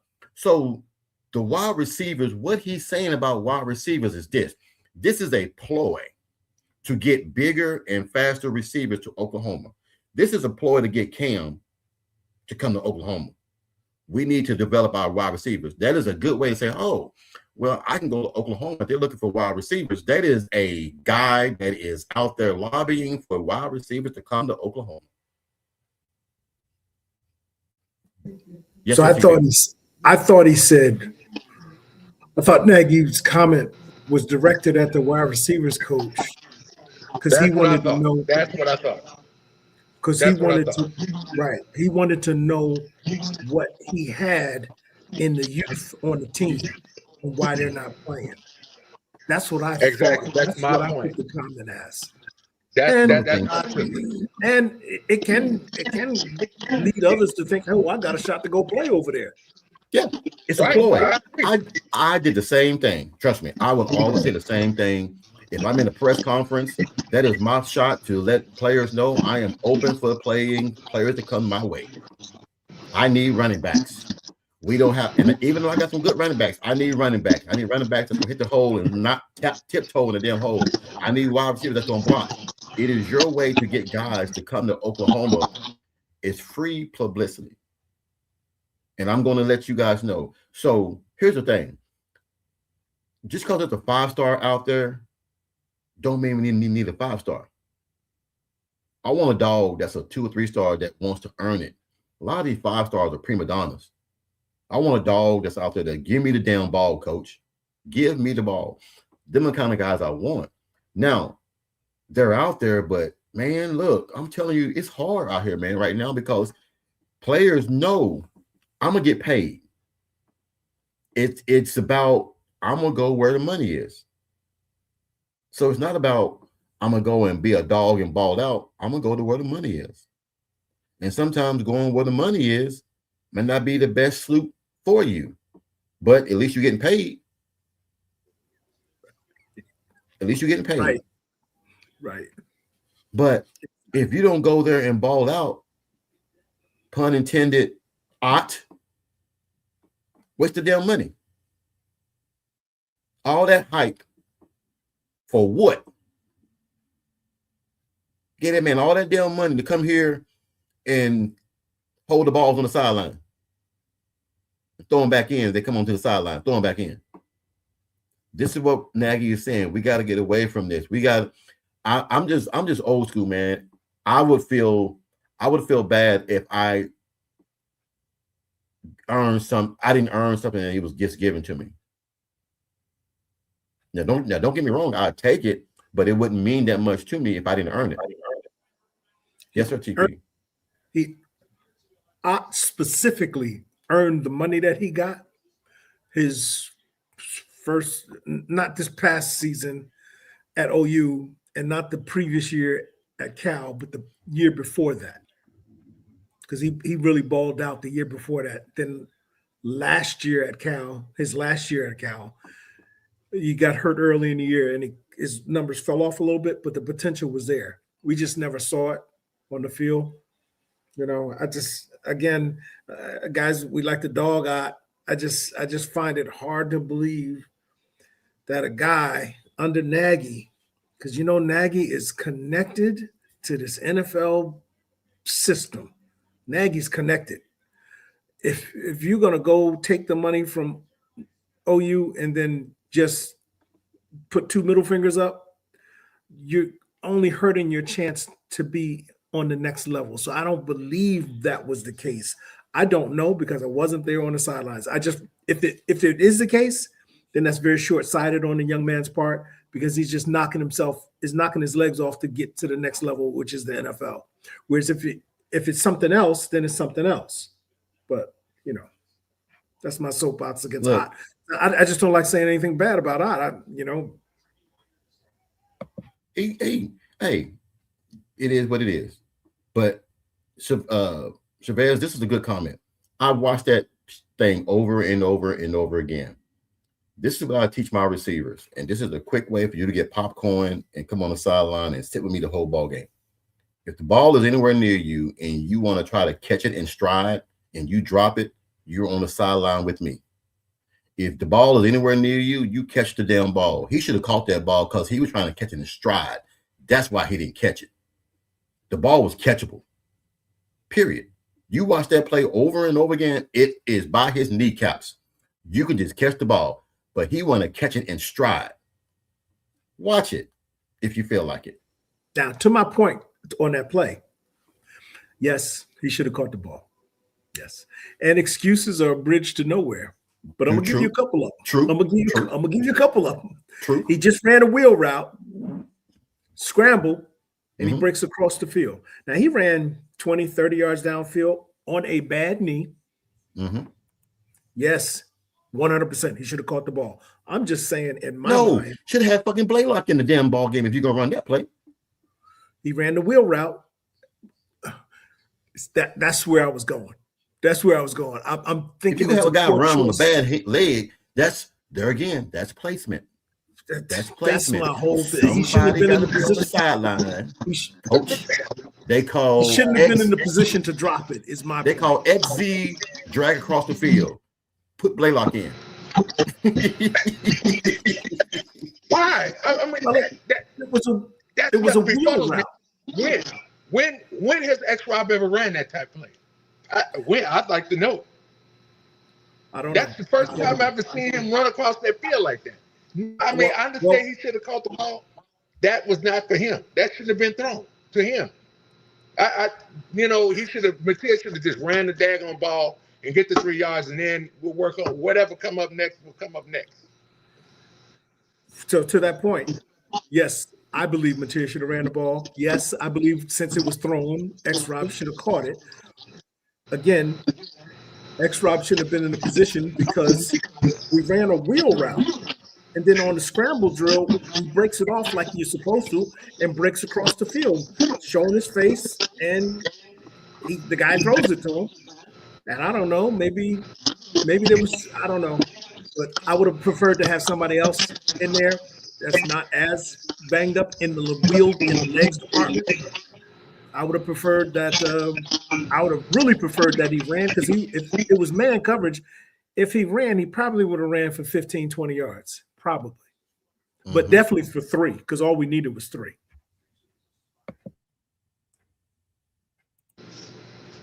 Well, David Whitehead hit it on the head.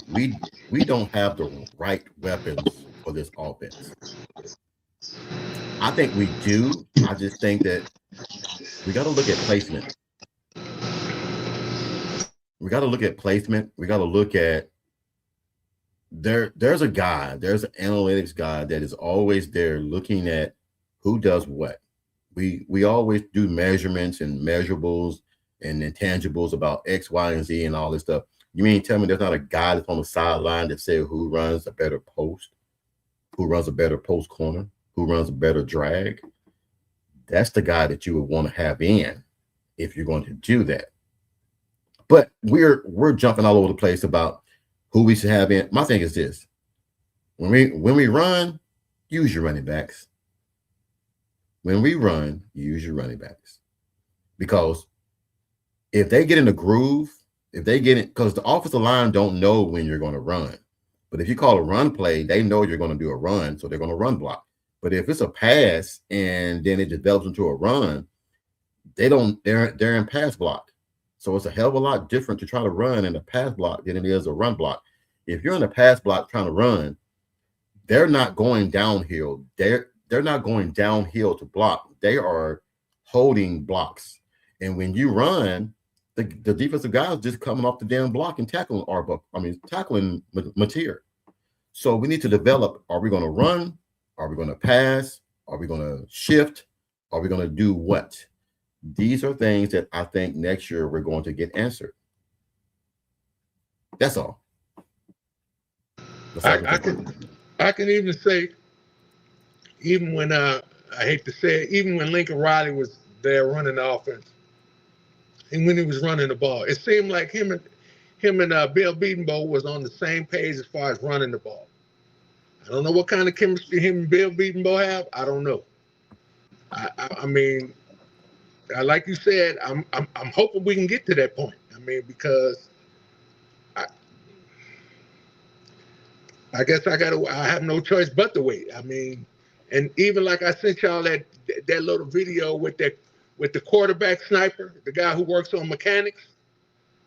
I mean, I forgot what the brother name. I mean, the man was dynamic.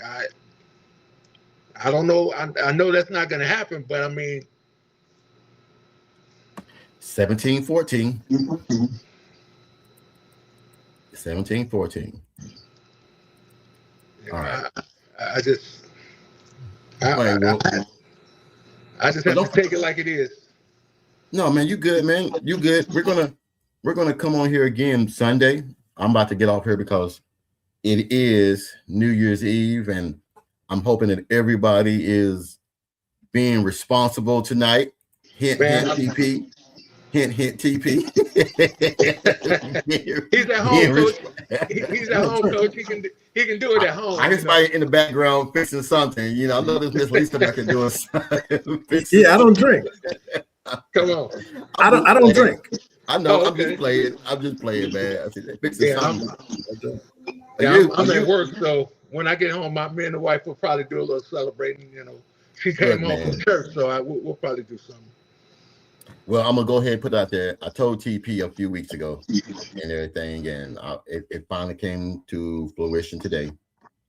I got another promotion. I got another promotion and everything, so it's going to be Amen. It's going to be a little bit different. It's going to be a little bit different, more responsibility, but less work. More of an administrative, going to places and correcting things and everything. So I think that's better suited for me. So we will be able to do a. Go ahead. No, I'll say much is much. What does it say? The saying, much is given, much is required. I have a better saying and everything, man, and that saying is, God give to those who have always given to others. It's how I always put it. I think my wife put it best. She said, "You've given so much in your life over these years. It's finally time for you to reap some of the benefits that you've given out." So I definitely take that and everything, man. But it's a good job, man. Like I said, I'm stress-free. Love what I'm doing and everything, man. So this is going to be a good thing for me and the family.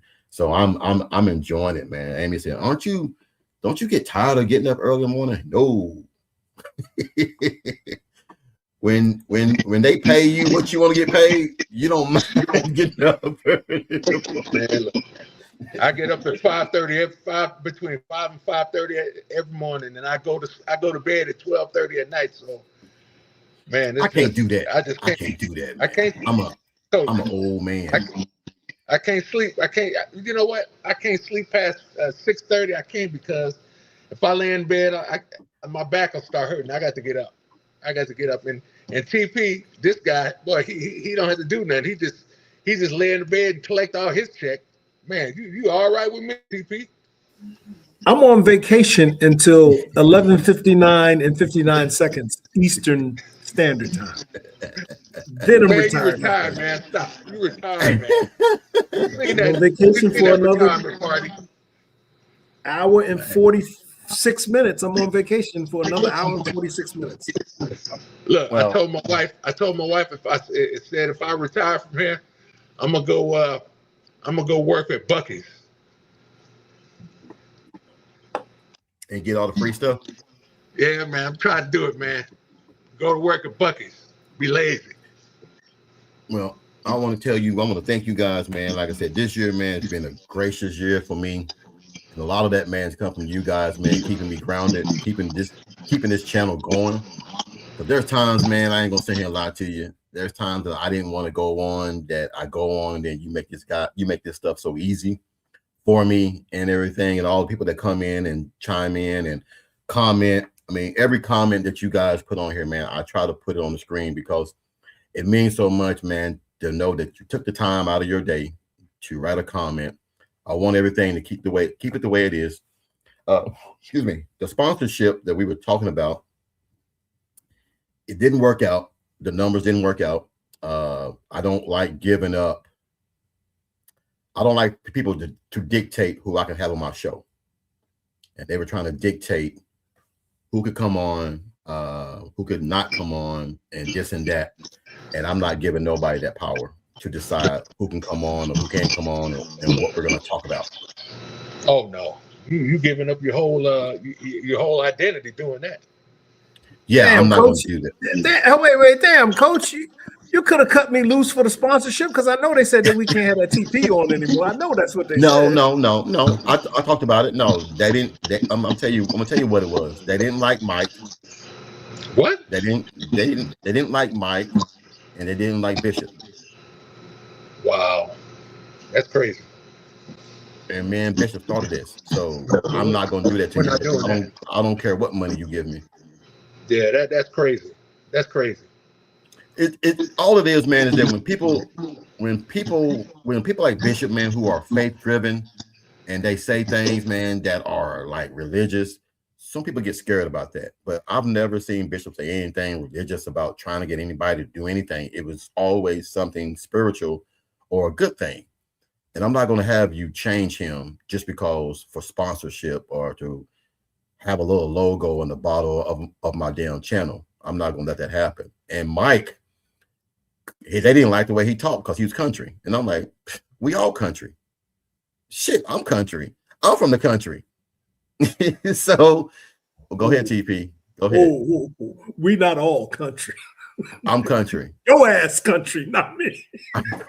I was born on a farm. I've milked cows. I've done the chicken eggs. I've rolled pigs and goats. I've done all that. I picked wild onions. I picked cabbage. I did all that stuff growing up as a kid.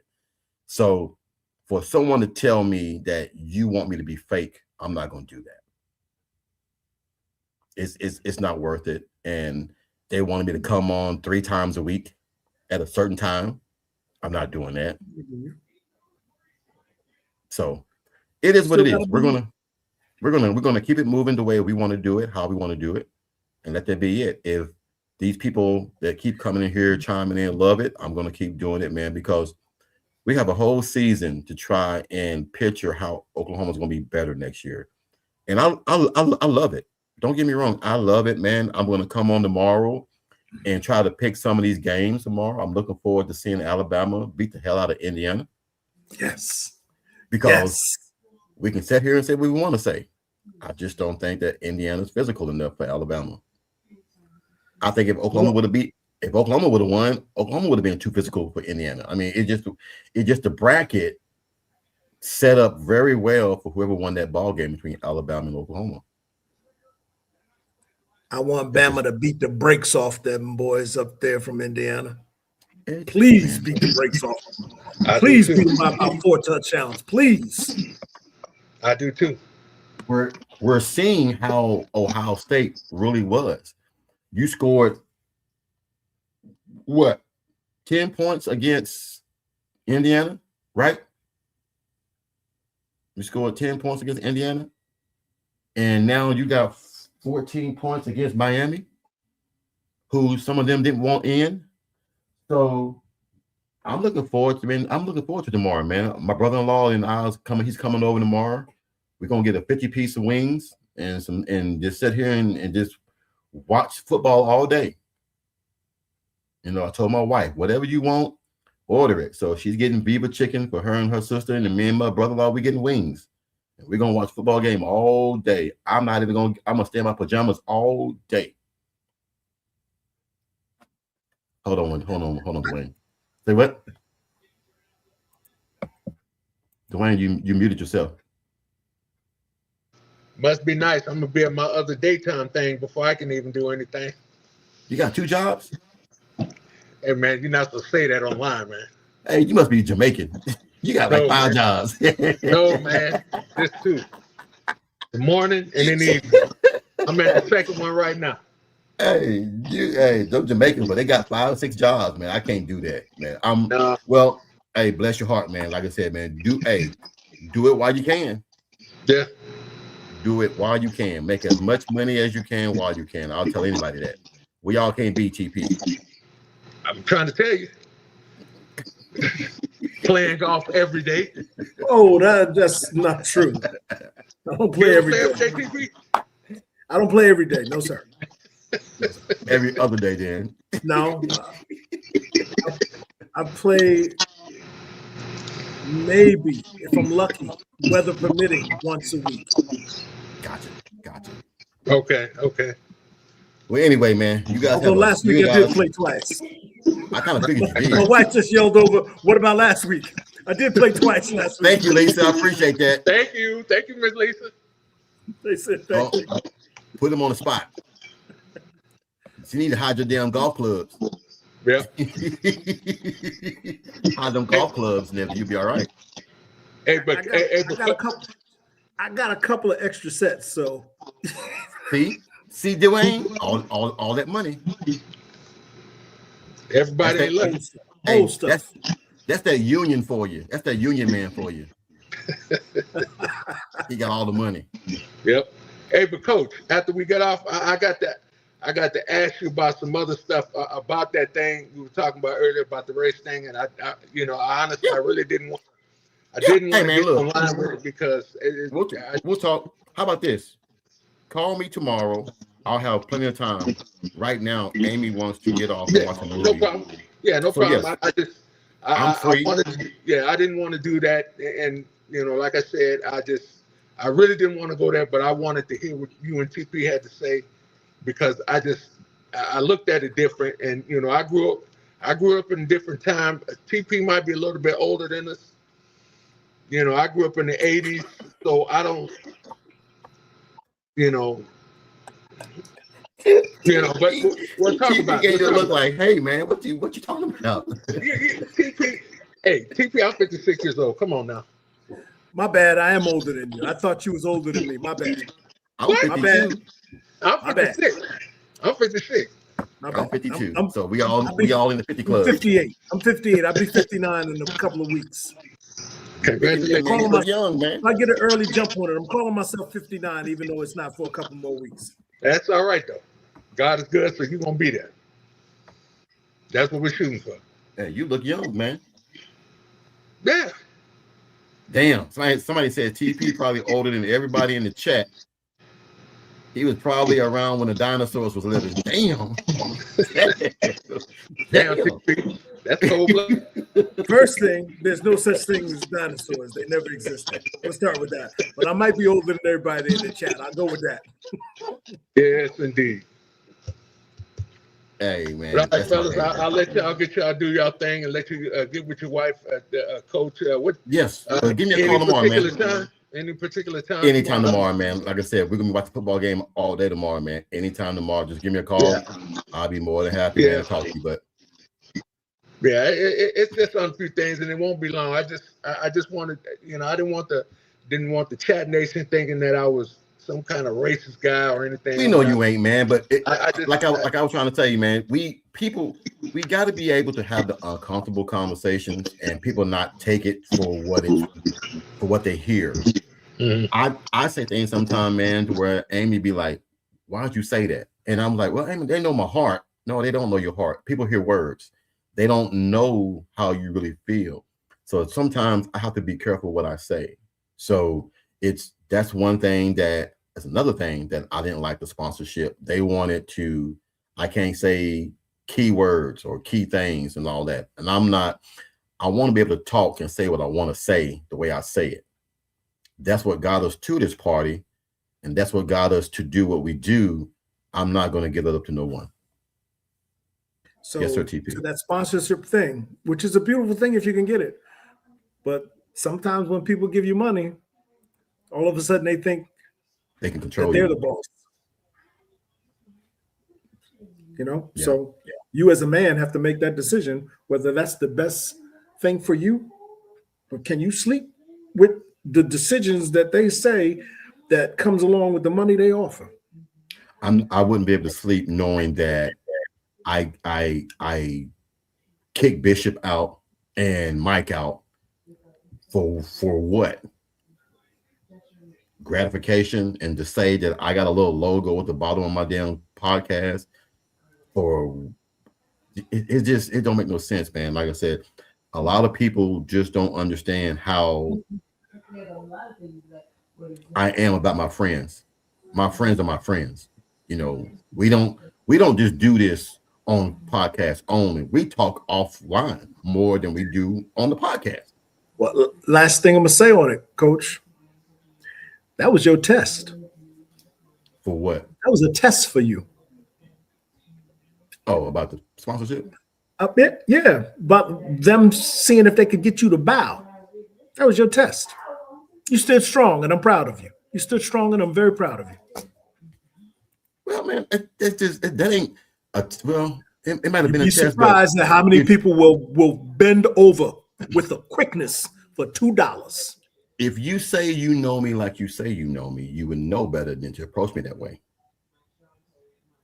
I'm very loyal to my friends. I'm very loyal to people that are loyal to me. And that doesn't happen these days because everybody's so quick to jump the ship and everything. But I got guys that I've worked with 20 years ago that I still talk to. Because once I say you're my boy, you're my boy. I don't just say that because we work together or because I see you. There are times that I got a friend that we ain't talked in 15 years, but when I talk to him, it's like we just talked yesterday. We can pick up where we left off because that's just how genuine it is. TP, me and you talk off the line all the time. Me and Dwayne don't, but me and Dwayne can. Like I said, we will tomorrow. But me and Bishop, me and Jason, me and Mike, we all talk privately about personal things because we are boys. And when I say you're my friend, you're my friend. I don't just say that for people to jump on here and make comments. We are really friends. So that's how I look at it. And those sponsorships are going to change that. If that's what it takes to be a podcaster, have sponsorship so they can dictate and decide what I do and how I say it and what I say and what kind of guests I have on my show, I will be on this lowly podcast all right here by myself. And I might add, it's doing well without that sponsorship. It's doing very well. Doing very well. I'm not gonna say here lie to you. It's doing very well. And it shocked me because it has been officially a year and 3 months since I've been doing this. A year and 3 months. Wow, that's all right. I wish I would have got in on the ground floor, but that's all right though. I'm part of it now. That's all that matters. No, man. That's right. Dwayne, you here now. You guys are always gonna be a part of it. And that's why I tell people all the time, man, is that when you have a platform, use it the way you want to use it. Don't use it the way you think somebody else might like to see you run it. Run it the way you want to run it. Now, I might be a preacher's kid, but I don't talk like I'm a preacher's kid because I'm going to be genuine. I'm going to be honest, and this is the way I am. So, anyway, Mama just gave me the nod. Hey, happy New Year to you guys, man. Take care of your family, man. Take care of your health. Be safe tonight. If anybody in the comments, you're out driving or partying, doing whatever, man, be safe.